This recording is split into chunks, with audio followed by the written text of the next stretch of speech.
2 дня идет очень интенсивная дискуссия относительно мирного плана Трампа. Идет она, такое ощущение, между людьми, которые плана самого не читали. Во всяком случае, большинство комментариев в СМИ, которые я видел, явно даны именно такими людьми. Все почему-то исходят из того, что документ этот уже согласован с Путиным, и осталось только уговорить Зеленского его подписать, и дело в шляпе. Хотя и действия Путина, и содержание документа говорят об обратном. Сегодня мы быстро пробежимся по содержанию документа, а потом обсудим, что это вообще все такое. Спойлер, к сожалению, Путин вряд ли его когда-нибудь подпишет. И вообще, окончанием войны дело совершенно не пахнет. Прежде чем начнем, как обычно, обход блокировок в описании, спонсор рубрики LibertyVPN, у него 30 дней бесплатно.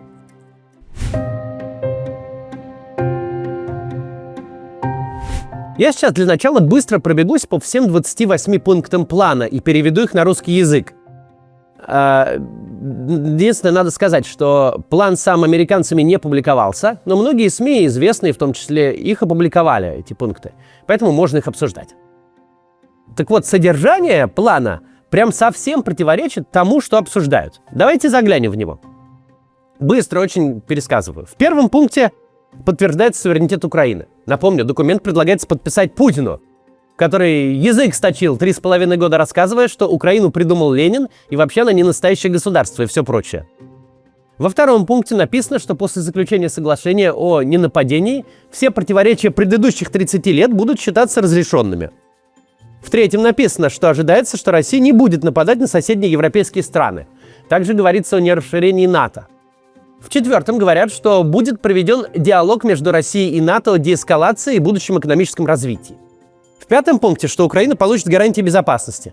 В шестом, что численность ВСУ будет ограничена 600 тысячами человек. Это первый реальный пункт, в котором что-то обозначено четко. Сейчас численность ВСУ по разным оценкам составляет 700-800 тысяч человек. Это в военное время.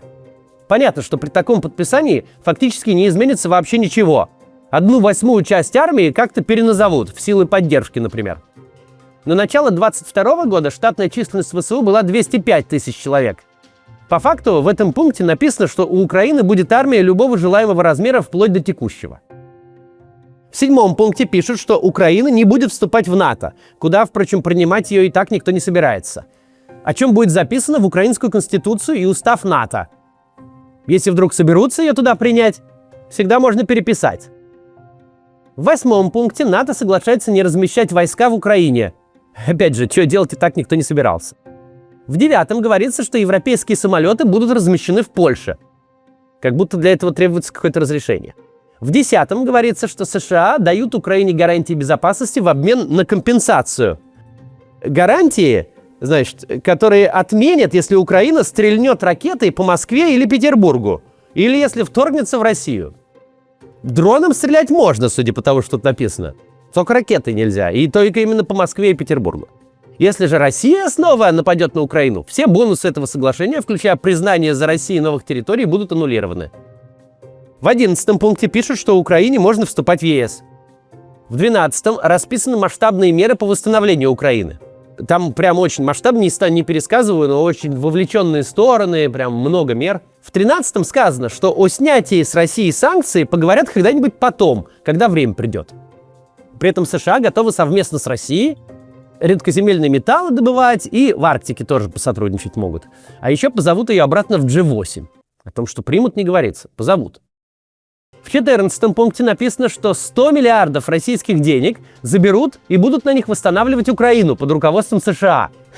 А ЕС должен еще 100 миллиардов добавить, чтобы тоже под руководством США ими Украину восстанавливали.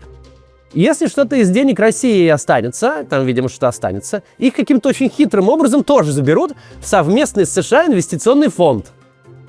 Это по факту тут репарации описываются. В 15-м пункте какую-то рабочую группу предлагается создать. Значит, российско-американскую, что-то там по соблюдению условий соглашения. А в 16-м предлагается в российское законодательство вписать неагрессию всякую в сторону ЕС и Украины. В 17-м предлагается продлить соглашение о нераспространении ядерного оружия между Россией и Америкой. В 18-м Украина соглашается быть безъядерной страной. Опять же, могли бы также от Тихоокеанского флота отказаться, не знаю. В 19-м говорится, что находящаяся под контролем России Запорожская атомная электростанция перейдет под контроль Международного агентства, а электроэнергию будут делить пополам между Россией и Украиной. В 20-м обеим странам предлагается в школьную программу включить курсы, продвигающие толерантность к другим культурам. Украина должна принять правила ЕС по языковым меньшинствам. Правила ЕС там написано. Обе страны должны отменить дискриминацию медиа и образования на языке второй. В 21-м пункте Крым, Донецк и Луганск, города, как указано в тексте, признают российскими. Не области, а города. Донецк и Луганск, в смысле, как не область Донецкую. Замораживают линию фронта в Херсоне и Запорожье, а в незахваченных Россией частях Донецкой области будет какая-то демилитаризованная зона, вообще без войск. Предполагается, что зона эта де юре будет считаться Россией, но де-факто российским войскам туда входить нельзя.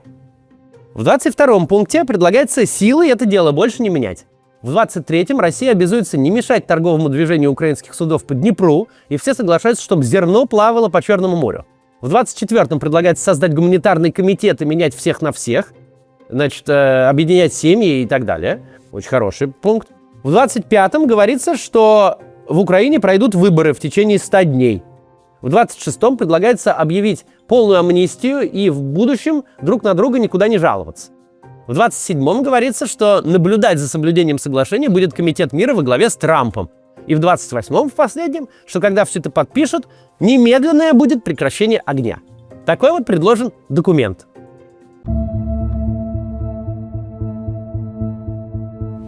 В орбите Путина, судя по всему, документа этого не существует.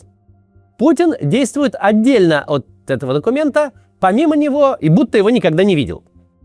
Давайте на всякий случай сверим тут часы, чтобы мы все жили в одной реальности. Существует один единственный субъект, который эту войну начал и ведет по собственному желанию. И это Владимир Путин. Украина обороняется. Ей деваться некуда. Она воюет, чтобы выжить. Все остальные, США, Европа, Китай, вообще в войне не участвуют.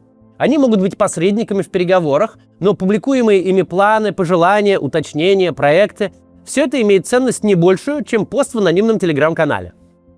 Парадокс заключается в том, что позиция Путина все это время вообще не меняется. Вот позавчера, как только стал обсуждаться этот документ, он слово в слово повторил то же, что без конца говорил все 4 года. Снова сказал о безусловном выполнении всех целей специальной военной операции, ни единым словом не упомянул, что собирается идти на хоть какие-то компромиссы. Как тогда этот появившийся документ, явно Путину совершенно неподходящий, с ним не согласованный и на который он никаким боком не согласен, можно вписать в логику того, что Путин говорит? Можно предположить, что задача Дмитриева изначально заключалась в том, чтобы продать Уиткофу какой-нибудь документ, который Украина не примет ни при каких обстоятельствах. Если цель этих переговоров не, собственно, переговоры, а попытка убедить Трампа, который размахался санкциями так, что того, гляди, без штанов оставит, так вот, убедить его, что Украина саботирует переговоры, бьет по руке дающий мир, тогда происходящее обретает хоть какой-то смысл. Это примерно как история с 3-дневным перемирием, когда казалось, что Украина упрется и начнет что-то требовать или вообще откажется. И это все должно было ее дискредитировать. А Украина возьми да и согласись, да еще и пойди дальше. Если мы можем не стрелять друг в друга 3 дня, так почему бы и месяц не стрелять или вообще полное прекращение огня не заключить? Это звучало более чем логично и порушило весь схематоз. Здесь, очевидно, подобная задумка. Выкатить то, что с точки зрения Трампа будет выглядеть как наилучшая форма мира, а с точки зрения Украины будет воспринято унизительной капитуляцией. И не важно, что с точки зрения Путина условия будут неприемлемы и совершенно он их не собирается выполнять или подписывать. Ведь остается только дождаться, пока Зеленский яростно такой документ отвергнет, и вуаля! Теперь на пути Трампа к Нобелевской премии мира стоит не Путин, а Украина. Вот только дальше все пошло как-то очень странно. Как именно, скажем, после анонса. Мы, наконец, открыли продажу моей новой книги. Посмотрите, пожалуйста, анонс. Нельзя отрицать, Вторая мировая до сих пор продолжает влиять на нашу с вами жизнь. Ее эхо проходит сквозь поколения. В честь победы в России названы улицы, по всей стране раскиданы около 1000 мемориалов вечного огня в память о погибших солдатах. Да и по всему миру вы то там, то тут увидите памятники Второй мировой. В Лондоне, Берлине, Чехии, на Гавайях и Окинаве, в Ухане, Пхеньяне, Сингапуре, почти повсюду. История Второй мировой – это наша с вами история, и для тех, кто хочет в ней разобраться, мы решили создать собственный такой учебник с максимально консенсусными историческими данными и красивыми иллюстрациями. И это первый том нашей серии. Над ним работала та же команда, что делала сериал по Второй мировой на моем канале. Мы проверяли каждую деталь, посмотрели сотни архивных фотографий, чтобы иллюстрации в книге были максимально точными. Создание первого тома заняло у нас 7 месяцев, и это без учета наработок, сделанных в процессе создания сериала. А мы над ним работали 4 года. Первый том рассказывает о причинах Второй мировой и о том, как она началась. Как повлияли Версальский договор и мировой кризис, что привело Гитлера к власти, как началось все с аншлюза Австрии, а потом дошло до захвата Польши и Франции, что делали Британия и СССР, как именно началась Великая Отечественная. Книгу мы сделали максимально, интересно и легко читаемо. Она вся с иллюстрациями, на каждой странице иллюстрация, которую мы делали, вложив в это много сил и внимания. Доставляется книга по всему миру, кроме Беларуси. Это не тот случай, когда надо ждать выхода всей серии. Создание второго тома мы будем финансировать из продаж первого. Так что покупайте книгу, у нее отличное качество, тем более скоро праздники, прекрасный будет подарок. Вы также можете поддержать наш проект. Если вы пожертвуете $100, мы пришлем вам второй том из самого первого тиража. А за пожертвование в $1000 ваше имя окажется в списке благодарности в конце второго тома, и вы получите его с моим автографом. Важно добавить, покупать книгу в России законно, вы ничего не нарушите, купив ее. Покупка это не конфиденциальная. Могут, например, утечь базы службы доставки, как уже бывало. Секрета тут сделать не выйдет, но мы продаем книгу легально и законно, покупатели ничего не нарушают. Ссылка в описании. Надеюсь, что вам понравится книга, продолжаем.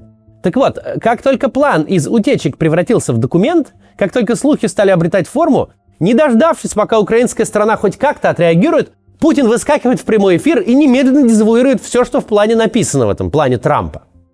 А президент Зеленский делает то, что от него ожидалось в данных обстоятельствах. В Украине тоже умеют читать. Вряд ли президент Зеленский не понимает, что за документ предлагается. Как ты этот документ не читай, как его не крути, как не смотри на просвет, какие унизительные для Украины формулировки в нем не вычитай, невозможно упустить суть. В любом варианте Путин ставит свою подпись под отказом от записанных в Российскую Конституцию Херсона и Запорожья, прекращает войну, а при этом ничего не получает, кроме очень общих слов о возможной отмене санкций и толерантности к языкам в школах двух стран. С точки зрения Украины, полагаю, под таким документом, если это порадует Трампа, можно и подписаться. Потому что вторая страна точно ничего явно подписывать не собирается. И почему-то не захотела тут даже какую-то интригу выдержать. В общественном пространстве как бы предполагается, что на план мира уже согласился Путин. Он и близко этого не делал. От его имени никто тоже не соглашался, кто имеет на это право. Ни Лавров, ни Песков, ни один человек с должностью. Публика в интернете и не только, вполне серьезные спикеры и политики обсуждают параметры сделки, в которой есть одна страна, есть посредник, а Путин-то второй страны нет, не соглашался. Все гадают, согласится ли Украина на такие условия. А вы не хотите сначала Путина спросить? Он-то видел, слышал, читал, знает. Согласен? Вчера, например, Путин прямо сказал, план с нами не обсуждали. Ну, подпишет Зеленский все, что хочет Трамп, а на следующем-то шаге что произойдет? Вероятно, у нас есть ответ на этот вопрос. Судя по тому, что Трамп вновь начал грозить санкциями, план может быть такой. Получить согласие Украины, а дальше уже попытать удачу с Путиным и попробовать его продавить. Это звучит буквально как анекдот о бизнесе ранних 90-х. Как два предпринимателя договариваются один купить, другой продать вагон сахара. А потом такие, я пошел искать деньги, а я пошел искать сахар. Торг идет вокруг позиции Украины, причем таким образом, будто изменение позиции Украины способно что-то поменять. Хотя Путин не выдвигал никаких требований, с которыми можно соглашаться или не соглашаться.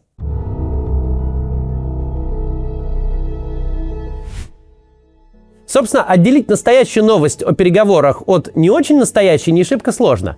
Достаточно просто посмотреть на текст плана, как на контракт, разнести все пункты по сторонам, как мы это сделали в начале. Что получает Украина, понятно.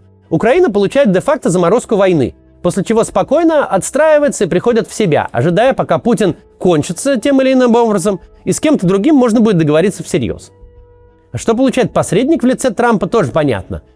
Нобелевскую премию мира, возможно, он так думает. Но неважно, продвигается он к ней. В истории, видимо, не было настолько большого начальника, который так сильно ее бы хотел, эту Нобелевскую премию. В его случае это прям серьезный аргумент. Единственный субъект, который не получает ничего, это Путин. Путин не решает свои экономические проблемы. Совсем наоборот. Тому, что надутый на военных расходах пузырь роста схлопывается, весьма способствует расходов это снижение. Все проблемы, которые есть сегодня, с бюджетом, с инфляцией, с совокупным спросом, с инвестициями, с прекращением войны, эти проблемы резко обострятся. Путин лишается главного, на чем все держалось почти 4 года – чрезвычайщины. Все темы, которые на фоне войны замыливались, внезапно повылазят. Оказывается, НДС вырос, все подорожало, зарплат прежних нет.